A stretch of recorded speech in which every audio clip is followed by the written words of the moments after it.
Hi மக்களே, welcome to Nisha novels. அத்தியாயம் 29. வாங்க கதைக்குள்ள போகலாம். அன்று மாலை மதி தனக்கு மிகவும் விருப்பமான அந்த சுவைமிக்க காஃபியை ரசித்து உறிஞ்சியபடியே ஊஞ்சலில் அமர்ந்திருக்க, அப்போது ஹே மதிச்செல்லம் என்ற ஆரவாரத்தோடு அங்கு வந்தாள் சாதனா. மதி விரிந்த புன்னகையுடன், வாங்க சாது செல்லம், நல்ல தூக்கமா, மதியம் சாப்பிடக்கூட வரல என்றவாறே சற்றே தள்ளி அமர்ந்து ஊஞ்சலில் அவளுக்கும் இடம் கொடுக்க, சாதனா அழகாக சிரித்தபடியே அவளோடு நெருங்கி அமர்ந்தவள், ஆமாம் ட்ராவல் பண்ணல, அதான் கொஞ்சம் டயர்டாக இருக்குது என்றாள்.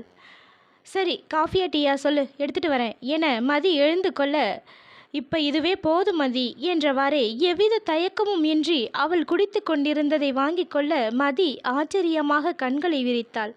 பின் வெளிநாட்டில் இருந்து வந்திருக்கிறாள், இன்றுதான் அறிமுகம் வேறு. ஆனால் நீண்ட நாட்கள் பழகியது போல எவ்வளவு உரிமையாக தன்னிடம் நடந்து கொள்கிறாள்.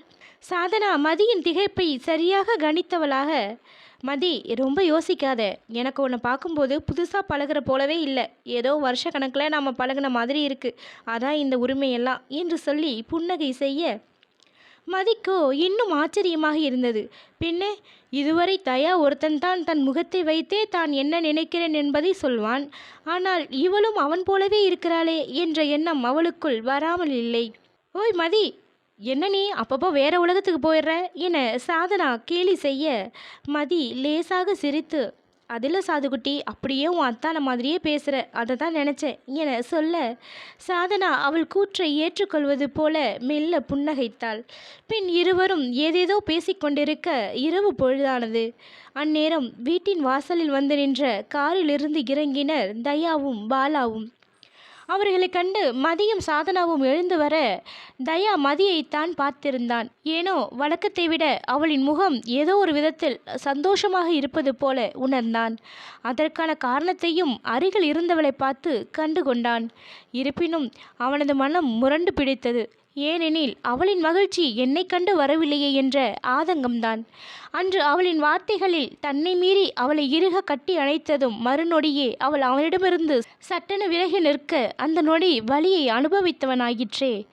என்ன மதிமா, புதுசாக ஒரு ஃப்ரெண்ட் வந்ததும் என்ன மறந்துட பார்த்தியா என பாலா வம்பளிக்க, மதியும், ஆமாண்ணா, நீங்கள் தான் என் கூட விளையாட மாட்டேன்னு சொல்லிட்டு போயிட்டீங்களே, அதான் என் கூட விளையாட ஆல்ரெடி பண்ணிட்டேன் என்றவள் சாதனாவின் தோளில் தன் கையை போட்டபடி சொல்ல, சாதனாவோ என்ன விளையாட்டு என புரியாமல் பாலாவை பார்த்து, அப்படி என்னென்ன விளையாட்டு, அதுவும் ஏன் டார்லிங் கூட விளையாட மாட்டேன்னு சொல்லிட்டீங்களா, பாவம் என் செல்லம் என மதியை கொஞ்ச, மதியும் அவளின் பேச்சில் முகத்தை பாவம் போல வைத்திருக்க, அங்கிருந்த தயா இருவரையும் கேவலமான ஒரு பாவை பார்த்துவிட்டு உள்ளே சென்று விட்டான்.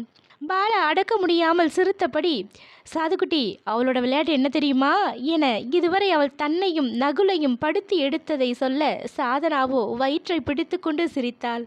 மதி அசட்டு சிரிப்பை உதித்தவாறு பாலாவை முறைத்து தள்ள, அவனோ, மதிமா, நீதானே முதல்ல ஆரம்பிச்ச, அதான் சொல்லிட்டேன் என அவனும் சிரிக்க, மதி சாதனாவை பார்த்து, போதுண்டி, சிரிக்கிறது நிறுத்து என்று சொல்ல, சாதனாவோ சிரிப்பினுடே, ஏண்டி மதி, இப்படியா இவங்களை டார்ச்சர் பண்ணுவ என சொல்லி மீண்டும் சிரிக்க, அடியே இப்போ நீ சிரிக்கிறது நிறுத்தல என்றவள் அருகில் அடிக்க ஏதாவது கிடைக்குமா என தேட, அது புரிந்த சாதனாவோ, ஏ மதி, நான் எஸ்கேப் என்று விட்டு வீட்டுக்குள் ஓடியே விட்டாள்.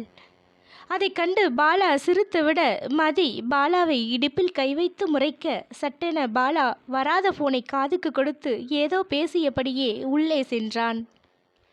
அங்கு நின்ற மதிக்கு எதுவோ தோன்ற சட்டென அண்ணாந்து மேலே பார்க்க, தயாதான் நின்றிருந்தான். அவளையே பார்த்த வண்ணம் சிகரெட்டை ஊதி தள்ளி கொண்டிருந்தான். இருவரது பார்வைகளும் நிமிடங்கள் அவ்வாறே நீடிக்க முதலில் கலைந்தது மதிதான். என்ன நினைத்தாலோ, வேகமாக வீட்டினுள் நுழைந்து அறைக்குள் வந்தவள் பால்கனியில் நின்ற அவனின் கையில் இருந்த சிகரெட்டை பிடுங்கி எறிந்தாள். அவளின் செய்கையில் அப்போது துளைத்த கோபத்தில், ஏய் என அடிக்க கையை ஓங்கிவிட அவனை அசராமல் பார்த்து நின்றாள் மதி. தயா அவளை முறைத்து மற்றுமொரு சிகரெட்டை எடுத்து வாயில் வைக்க அவள் அதையும் பிடுங்கி எறிந்தாள். தயா அவளை சீற்றம் கொண்டு பார்த்தவன் மீண்டும் மீண்டும் என அந்த சிகரெட் பெட்டியிலிருந்து ஒவ்வொன்றாக எடுத்து தனது வாயில் வைக்க வைக்க மதி அனைத்தையும் பிடுங்கி எறிந்து கொண்டே இருக்க தயாவுக்கு அந்த நிமிடம் பித்து பிடித்தது போல் நொடியும் யோசியாமல் அவளை இழுத்து தன்னோடு இறுக்கி அணைத்து அவளின் செவ்விதழை வன்மையாக ஆட்கொள்ள ஆரம்பித்தான். நொடிகள் நிமிடங்களாக மாறியது. முதலில் அவனிடமிருந்து விடுபட போராடியவள் தோற்று போனவளாக தன் முயற்சியை கைவிட்டு அமைதியாகிவிட அது இன்னும் அவனுக்கு வசதியாகி போனது. சில நிமிடங்கள் கழித்தே அதுவும் அவள் மூச்சுவிட முடியாமல் திணறவுமே அவளை விட்டான். மதி கண்ணீர் நிறைந்த முகத்துடன் அவனை ஏறிட்டவள் அப்போ இதுக்குதானா என்பது போல பார்த்து வைக்க தயா அவள் பார்வை அர்த்தம் புரிந்து கொதித்து போனவன் சிவந்த கண்களால் அவளை ஒரு நொடி உறுத்து வீழ்த்து அங்கிருந்து சென்றான். அவன் அறையை விட்டு சென்றதுமே தன் அழுகையை அடக்க வழி தெரியாமல் ஒரு மூச்சு அழுது தீர்த்தாள். ஏன் எனக்கு இந்த நிலை? யாரும் இல்லாத அனாத மாதிரி இருக்கேன். என்னால் எல்லாருக்கும் தொந்தரவு தான் என கண்டதையும் எண்ணி எண்ணி நீண்ட நேரம் அழுது கொண்டே இருந்தவள் அப்படியே உறங்கியும் போனாள். ஆள் அரவமற்ற அந்த கடற்கரையின் ஓரம் இருந்த அந்த வீட்டில் மாடியில் ஒரு அறையிலிருந்த பால்கனியில் நின்று மிக அருகாமையில் தெரிந்த அந்த கடலின் ஆர்ப்பரித்து ஓடிவரும் அந்த அலைகளை ரசிக்க மனமில்லாமல் வெறித்து பார்த்தான் தயா. அவன் மனமோ அலைகளிடத்தில் இல்லை, அவளிடத்தில்தான் இருந்தது. என்னதான் அவளை பொத்தி பொத்தி தன் கண்களுக்குள் வைத்து கொண்டாலும் சில நேரங்களில் தன்னை மீறி அவளிடத்தில் நெருக்கம் கொள்வதை எண்ணி மருகி தவித்தான். காரணம், மீண்டும் அவள் தன்னை விட்டு போய்விட்டால் அவனால் நினைத்து கூட பார்க்க முடியவில்லை. அதுவும் தன்னை ஒதுக்கி மற்றவர்களுடன் மகிழ்ச்சியுடன் இருப்பதைக் கண்டு ஏனோ உடைந்து போகும் மனதை ஒட்ட வைக்க தெரியாமல் தள்ளாடி நின்றான். அதனாலேயே என்னவோ இறுக்கி பிடித்து வைத்த தன் மனது கட்டவிழ்த்து அவளின் பின்னே ஓடுவதை அவனால் தடுக்க முடியவில்லை போலும். இன்னும் எத்தனை காலம்தான் இதுபோல் உயிரிழந்தும் இல்லாமலும் வாழ்வது அவனுக்கே தெரியவில்லை. நீண்ட நேரம் எதையெதையோ யோசித்திருந்தவனுக்கு அவளின் வாடிய முகமே கண்முன் தோன்றி மறைய அடுத்த நொடியே கார் அவனது கைகளில் சீறி பாய்ந்தது.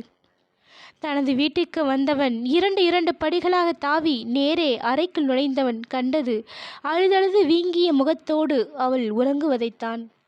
மனம் வலிக்க அவள் முகத்தையே பார்த்து நின்றான். பின் உடை கூட மாற்றாமல் அவள் அருகிலேயே படுத்து கொண்டான். ஏனோ அவனுக்கு இதுவே போதும் என தோன்றியது. அவள் அருகாமை கொடுத்த நிம்மதியில் கண்கள் சொருக கொஞ்சம் கொஞ்சமாக உறங்க ஆரம்பித்தான். சில நிமிடங்களிலேயே ஏதோ முனகல் சத்தம் கேட்டு தயா கண்விழித்து பார்த்தான். மதிதான் ஏதேதோ முணங்கிக் கொண்டிருந்தாள். சற்று அவள் அருகே நெருங்கி அவளது முனகலை தெளிவாக கேட்க முனைந்தான். அவளோ, அம்மா, நானும் உன் கூடவே வந்துடுறேம்மா, என்னையும் அழைச்சிட்டு போமா, எனக்கு பயமாக இருக்குமா என இன்னும் என்னென்ன சொல்லியிருப்பாளோ அதை கேட்டு தயா முற்றிலும் உடைந்து போனான்.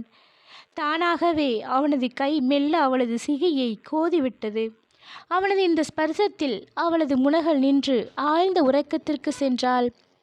ஆனால் பாவம், அவளது முனங்களில் இவனது தூக்கம் எட்டா உயரத்தில் பறந்து போனது. எழுந்து பால்கனிக்கு வந்து அமர்ந்தான். அவனுக்கு மனம் ஒரு நிலையில் இல்லை. எதையோ ஒன்றை யோசித்து உள்ளுக்குள் முடிவெடுத்தவனாக அந்த இருட்டில் தன் விழிகளை பதித்தவாறே இருக்க சற்று நேரத்திலேயே எனக்கு பசிக்குது காட்டா என சிறுபிள்ளை போல் கண்களை கசக்கி கொண்டே அவன் முன் வந்து நின்றாள் மதி. தயாவோ எரிச்சலாக, உன்னை ஏன் சாப்பிடாம படுக்க சொன்னது? உனக்கு பசிச்சா நீ போய் சாப்பிடு, என்கிட்ட ஏன் சொல்கிற என எடுத்தறிந்து பேசி முகம் திருப்பி கொள்ள மதி அந்த தூக்க கலக்கத்திலும் அவனது கோபத்தை உணர்ந்தவளாக பதிலுக்கு எதுவும் பேசாமல் மீண்டும் மெத்தையிலேயே சென்று படுத்து விட்டாள். தயாவுக்கு அவளின் செய்கையினால் இன்னும் கோபம் வர வீம்பாக அங்கேயே அமர்ந்திருந்தான். ஆனால் அவள் தூங்காது புரண்டு புரண்டு படுக்கவும் மனம் கேட்காமல் எழுந்து போனவன் சிறிது நேரத்திலேயே கையில் ஒரு டம்ளர் பால் மற்றும் பிரெட்டோடு வந்தான். ஏய் எந்திரி, ஏய் என அவளது தோளை தட்ட மதி பசியினால் வந்த கோபத்தில் எதுக்கு இப்படி அடிக்கிற என சத்தமாக கேட்க தயா அவளை முறைத்து, நான் அடித்தா இப்படி வலிக்காமல் இருக்காது என அழுத்தம் திருத்தமாக சொல்ல அவளுக்கா தெரியாது அவனின் அடியை பற்றி. இருப்பினும் அவனை முறைத்து பார்த்து, எதுக்கு பையனை எழுப்பின என்றாள். அங்கே பாலும் பிரெட்டும் இருக்கு, சாப்பிட்டுட்டு படுத்து தூங்கு என வெற்று குரலில் சொல்லிவிட்டு நகர முனைய, அதெப்படி நான் சாப்பிட்றது என கேட்டு வைத்தாள். தயா அவளை புரியாத பார்வையில், ஏன் எப்படி சாப்பிடணும்னு உனக்கு தெரியாதா என நக்கலாக கேட்க, அதெல்லாம் எப்படி சாப்பிடணும்னு எங்களுக்கு தெரியும். ஆனால் இந்த நேரத்தில் நான் சாப்பிட்டா கையெல்லாம் கழுவணும். அப்புறம் கையெல்லாம் ஈரமாக ஜில்லுன்னு ஆகிடும். அப்புறம் தூக்கமே வராது என இழுத்து இழுத்து சொல்ல, அவள் சொன்ன கதையில் முழித்து பின் புரிந்ததும் தலையில் அடித்து கொண்டு, அப்புறம் ஏண்டி பசிக்குதுன்னு சொன்னேன் என சீறினான். அவளும் விடாமல் கண்களை உருட்டியவாறே, ஆனால் எனக்கு பசிக்குதே, சாப்பிடாம படுத்தா எனக்கு தூக்கமே வராது என்றவளை என்ன செய்வது என தெரியாமல் பல்லை கடித்தவன், அதுக்கு இப்போ என்னதான் செய்யணும் என்றதும் அவளும் அவன் முகத்தை நேரே பாராமல் அங்கே இங்கே என விழிகளை சுழல விட்டபடி, எங்கள் அம்மா இருந்தால் எனக்கு ராத்திரியில் பசிக்கும்போது ஊட்டி விடுவாங்க என்று நிறுத்த, என்ன முயன்றும் அவளது விழியில் நீர் கோர்த்து விட்டது. அதை அவனுக்கு தெரியாமல் சுண்டிவிட்டாள். ஆனால் அவனோ அவளின் அம்மா என்ற உச்சரிப்பில் குரல் உடைந்து போனதை கண்டு விட்டானே. அதற்கு மேலும் அவன் சும்மா இருப்பானா என்ன? அடுத்த வினாடியே அவள் அருகில் அமர்ந்து பாலில் பிரெட்டை நனைத்து அவளுக்கு ஊட்ட ஆரம்பித்தான். மதிக்கு ஆச்சரியமாக இருந்தது. அவள் என்னவோ அவனை வம்பிழுத்து அவனுடன் சண்டையிடவே அவ்வாறு வேண்டுமென்றே ஊட்டிவிட வேண்டும் என்று சொன்னாள். அவளுக்கு உண்மையில் பசித்ததுதான். ஆனாலும் அவன் ஏதாவது திட்டியோ சத்தம் போட்டோ செல்வான் என நினைத்திருக்க, மாறாக அவன் ஊட்டி விடுவதைக் கண்டு விழி விரித்தாள். தன்னையும் அறியாமல் அவன் முகத்தையே விழியசையாது பார்த்திருக்க, அவனோ கருமமே கண்ணாக அவளுக்கு மெல்ல மெல்ல ஊட்டி கொண்டிருந்தான்.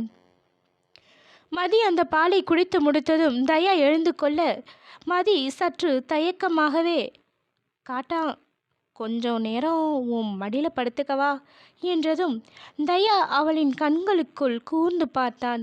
அவளின் ஏக்கம் கண்டு துடித்து போனான். அவளுக்கு வாகாக தன் மடியை காட்ட, அவளோ சிறிதும் தயக்கமின்றி அவனின் இடுப்பை சுற்றி வளைத்து கை போட்டவாறே அவனது வயிற்றில் முகம் புதைத்து படுத்து கொண்டாள்.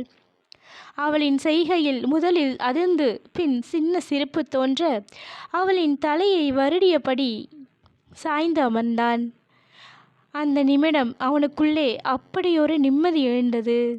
இந்த நிமிடம் இந்த நிமிடம் இப்படியே உறையாதா, இந்த நிமிடம் இந்த நிமிடம் இப்படியே தொடராதா என்ற பாடல் வரிகளும் அவனுக்கு நினைவு வர அவனும் கண்ணயர்ந்தான். அடுத்த பாகத்தில் சந்திப்போம். நன்றி.